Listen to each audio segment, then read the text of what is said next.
Mahigit 8 milyon na halaga ng nakumpiskang kahoy ang naitala sa buong lambak ng Cagayan noong ika-29 ng Nobyembre taong kasalukuyan. Ayon sa datos, simula Enero nitong taon nakapagtala ng humigit 7,845,500 na halaga ng nakumpiskang kahoy ang Police Regional Office 2, katuwang ang Regional Operations Division. Nanguna ang lalawigan ng Nueva Vizcaya na may pinakamataas na datos at halaga na umabot sa 3,782,045. Pangalawa ang Cagayan na may halagang 2,270,731.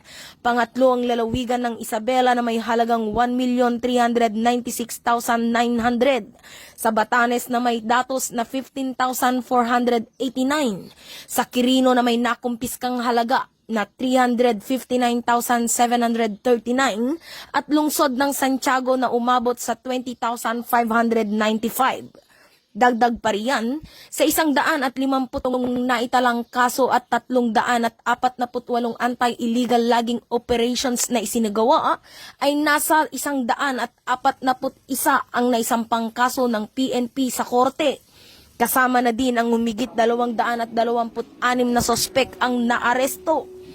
Pahayag ni Police Brigadier General Maralag Jr., sinisiguro ko sa ating mga kababayan na gagawin ng buong pwersa ng Police Regional Office 2 ang laban kontra illegal logging na siyang sumisira sa magandang kabundukan ng Lambak, Cagayan.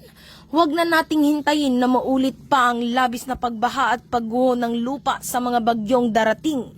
Tayo ay magtulungan upang maalagaan ang kalikasan sa ating rehiyon. Dahil sa bagong Pilipinas, ang gusto ng pulis, ligtas ka. Mula dito sa Lambak ng Cagayan, ako ang inyong Police News Network Correspondent, Patrolwoman Jerilyn Colico, alagad ng batas, tagataguyod ng Balitang Pulis.